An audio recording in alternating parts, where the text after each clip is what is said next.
Well, welcome back. We are now in video number 10. And what we're going to do is use the ethical framework from video number 9, and we're going to apply it to the ethical issue of euthanasia. So I'm going to share my screen, and then I'll explain to you a scenario that took place that led up to this whole, to what we'll discuss and how we'll go about planning it. But a number of years back, there was a woman in California who had just gotten married, enjoyed her honeymoon. When she came back, she had some tests and she found out that she had a brain tumor. And then the doctors then walked with her through the process of what would happen as the brain tumor grew and what would be the physical manifestations of that and how she would actually die because it was terminal. Well, she knew that north of her, in the state of Oregon, where I'm from, they have the right to die law. And so she chose to move from California with her new husband up to Oregon in order to try to qualify for their euthanasia laws, which she did. And then she took her life 2 days after her husband's birthday. So with that as the backdrop, what I would like to do is have us think about, I mean, the euphemism that is used is dying with dignity, right? And so dying with dignity, that you get to control how you're going to die, and you're not going to let the cancer ravage you to where you are look like a different person. And I understand that. My mom died of cancer, and she went a tremendous transformation during that period of time. But the idea of dying with dignity, is that a Christian perspective on the issue? And then you want to ask yourselves, did she do the right thing? Should her family be proud of her? Because one of the things she said why she wanted to do it is she didn't want her family to suffer, nor did she want to go through the physical decline that would have taken place with the brain tumor. And so what I want us to do is, if I were using this as my test case, then what I would say is, okay, here's the project description. And so now we're going to flesh out the ethical framework we did in the previous video, and we will apply it to euthanasia. So here's the project description. Use the ethical framework to resolve 3 important ethical issues within your context. Clearly, since we have the right to die in Oregon, that law, that I want to choose that as one. And so the first thing you need to do is define the issue. Second, describe the current state of the issue. 3, give a brief history and of the attempts made to actually solve the problem and their outcomes. 4 is you want to apply an ethical framework to the issue. That is the previous video. And then you want to propose ethical solutions to the problem based on the application of your ethical framework to the ethical issue. Once you've done that, then you'll write up a SMART plan to execute it, and then finally you'll implement that. Okay, you only have to do that for one of them, and you may need to join forces with another group who actually is about doing that. So we'll leave that up to you.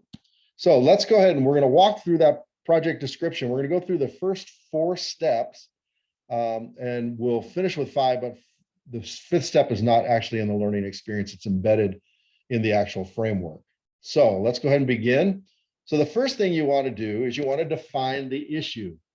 And so we are defining the issue that I am going to study is euthanasia, or also called mercy killing. Okay, and it's the act of putting to death painlessly or allowing to die as withholding extreme medical measures of a person or an animal suffering from an incurable, especially painful disease or condition. So that's the dictionary definition, right? But it's mercy killing, right? The person's going to suffer, and therefore you don't want them to suffer. And again, these are euphemisms. If you frame the language like that, it would seem merciful and right to do. Okay. So then we want to actually describe. The second step is to describe the current state of the issue.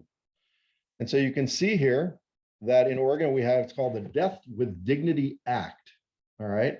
And on October 27th, 1997, Oregon enacted the Death with Dignity Act, which allows terminally ill Oregonians, or people from Oregon, to end their lives through voluntary self-administration of lethal medications expressly prescribed by a physician for that purpose. So if I cut through the euphemisms, what it is it's a doctor who gives you some medicines. You then take those medicines and commit suicide with those medicines, but it's the doctor who makes sure you get the right medicines and do it in the right way, so it will be painless for you until you realize you have to either stand before God as a judge in eternity separated from him, or as a loving father and are ushered into heaven. Okay, so that's step 2, is you want to describe the current state of the issue. And you can see there's questions like, when I went to the actual website where they have all the information in Oregon, here are some of the questions. Who can participate? And it gives you that information. How long must a patient live in Oregon, right? This woman, when she came, she had to live here a certain amount of time. And how does a patient demonstrate residency? So you just can't come in and do it willy-nilly or without any legal oversight. Okay, step 3, you want to give a history of the attempts to solve the problem. Now, this doesn't have to be local. This can be a more global one. And you can see on the left there is it begins to show you the history of how people have been trying to solve the problem of euthanasia or mercy killing. And then I've included links here where you can get more information on it. And the history is actually quite extensive and it's very good.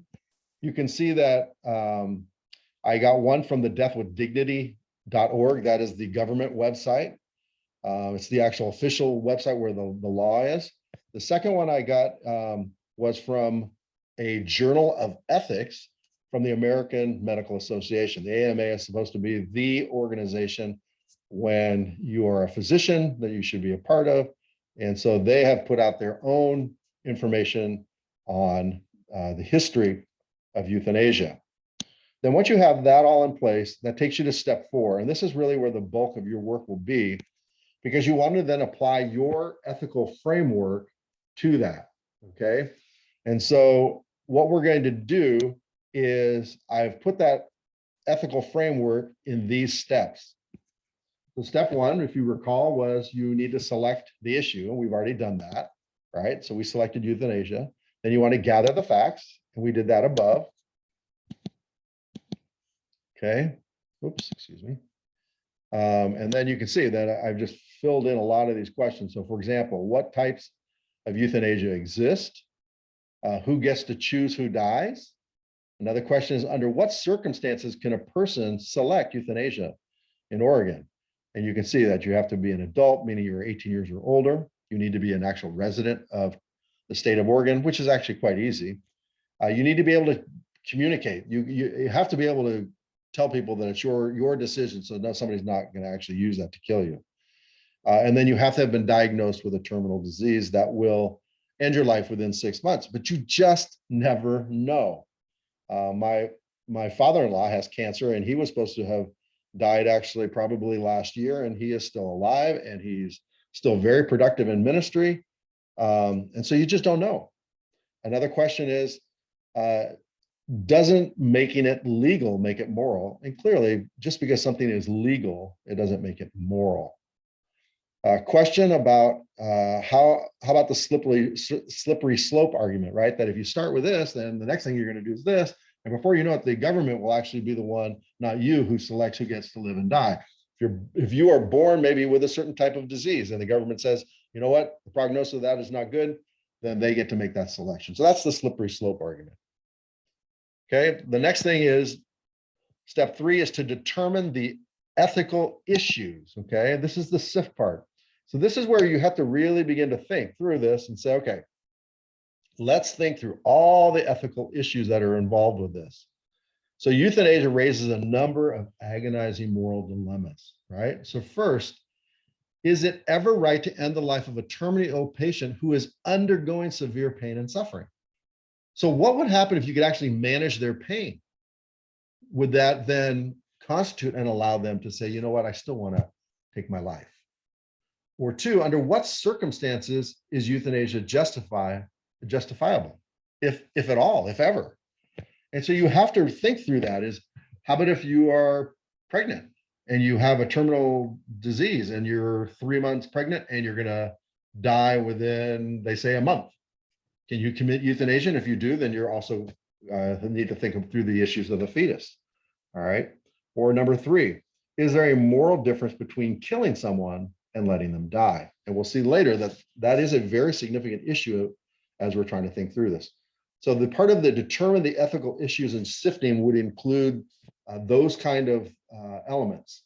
So then what you want to do is you want to look at the actual options. When you think of euthanasia, there are actually different types of euthanasia. There is active euthanasia that you can see there. And then there is natural passive euthanasia. And then there's unnatural passive euthanasia. And we'll look at that at the end. So you'll want to make sure you have great clarity on what types there are and what the Bible would allow and what it would not allow. Okay. And then another thing we want to do is there's this thing called the double effect principle. And I'll let you read more on that. But sometimes when you do one thing, it creates a problem with another thing. And so that it might be permissible to do this, but the actual result of doing this creates even a greater problem that maybe you hadn't anticipated. And so you want to think through these elements, okay? And so that's all under this category of determining the ethical issue, or what we're calling sifting. You're trying to figure out what are the actual issues. Then we want to then begin to apply the Bible. And again, this could be quite robust, depending on how much time you spend here. So when I applied the Bible and I was looking at some theological considerations, one area is in the area of anthropology. So I want to understand the nature of man. So man is made in the image of God. Discuss that. Our life is not our own. The Bible is very clear on that. Euthanasia violates the sixth commandment. Thou shalt not murder. Okay, it's self-murder is murder. 4, only God has the right to take life. The scriptures are very clear that God is both the author of life and the taker of life, and that we are not to do that. Then 5, it is not merciful to kill a sufferer, meaning that just because a person suffers, to kill them actually is a very unmerciful act. And especially if the person doesn't know Christ, because what you're doing is you're condemning that person for an eternity separated from God. Number 6, suffering offers deeper lessons of life that cannot be learned any other way. And so God is always in the process. Remember, we said that the purpose of ethics is evangelistic. And so one of the things is when we apply that ethic and we move through, I remember my brother-in-law and his wife had I forget which child it was, and he had a heart condition and he had other issues. And every time they would go to the doctor would always say, you need to abort this child. You need to abort this child. You need to abort this child. They didn't abort the child because they're Christians. And so what they did is the baby was born and his name was Happy. He lived for approximately 10 days and then he died. Now they would never have those 10 days were a very precious gift to them, but the suffering that they had to go through was part of what's made them who they are today. And so suffering offers deeper lessons, both for the person suffering and for those who have to come alongside and help them during that time. And finally, number 7 is there's no price tag on human life. And so these are all biblical pieces of information and data that you want to have included in the conversation. And then what we do is say, okay, and again, this is where some of you may disagree with me, and that's okay. But I would then say, okay, we have graded absolutism, meaning that there's multiple things that God commands, and they seem to be in conflict. For some of you, you will not choose graded absolutism, and that's okay.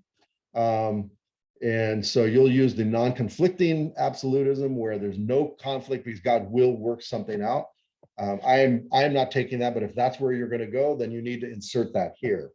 But in this step with graded absolutism, we are looking at one issue is the scriptures are very clear, you shall not murder. Another one is that we're to show mercy for those who suffer, okay? And another one is that we're to be wise stewards. And finally, we're to obey the word of God over the wisdom of man. And so when we look at that, we have to say, okay, what is the highest value here? Is it the person's comfort? Is it the family's comfort? Is it the person's choice and decision? Or is it that life is precious and we never are the ones who get to take that life from another human being, or we don't get to take our own life. And so that's where we apply graded absolutism.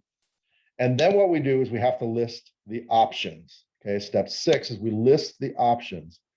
I have 5 options that are listed there. And so it can be let the person die naturally, right? You just remove all unnatural means and you just let them die. 2 is you let a qualified person end their lives. 3 is you use any means available to fight death until death, because death is our enemy, right? Now that can be very costly. Whereas the first one, you just let the person die. They are maybe at home and they can die that way, in a natural manner. Number 4 is you let the doctors make the final call. And number 5 is follow the laws of your country, Romans 13. And therefore, since it's permissible in Oregon, then it would be permissible for you as a Christian. Now, obviously, all of those options are not good options. And so you have to list those options, though, to be able to begin to actually determine what is the best option of those. Okay, then you're going to actually compare the options. And so that's what I do. And then you can see here, and you can see this in the learning experience. And it begins to go through each one of those and both the pros and the cons and the things that you need to think through. And then finally, you got to consider the consequences. This is more the synthesized idea. And when we're thinking through the consequences, you need to look at each of the options and say, okay, if we do this, what are the consequences? If we do this, what are the consequences? If we do this, what are the consequences? And then finally, the last thing that all of us have to do is you have to make a decision. Okay, and that decision has to be by faith. Again, we said that it can't be just a pragmatic decision by itself. Pragmatism without faith very often leads to disobedience. So pragmatism plus faith in the Word of God then will lead to a faith-filled decision for that person. All right, and that's the process, and that's what you're going to want to do. This is really the heart of the project, as we said, and you'll want to really think through, okay, what are the ethical issues I want to do? And then go through this process. My encouragement is this is because there are going to be shared ethical issues. Some of you may choose abortion or euthanasia or I don't know what are the other issues you might choose. If there's other people within your cohort that are doing that, by all means, work with them to do that. And then, but I would want you to try to select one that's unique to your situation that you can work through. That maybe is not one of these mainline moral or ethical issues, but you do want to make sure it actually fulfills the qualifications of a moral dilemma or a moral issue. So this is it for this video. In the next video, I'm going to just try to wrap things up and make sure that we're clear on everything. So I hope this has been helpful. And again, this is simply an application to the previous video, and hopefully as you do this, you'll really rejoice in who God is and in his wisdom. So thanks.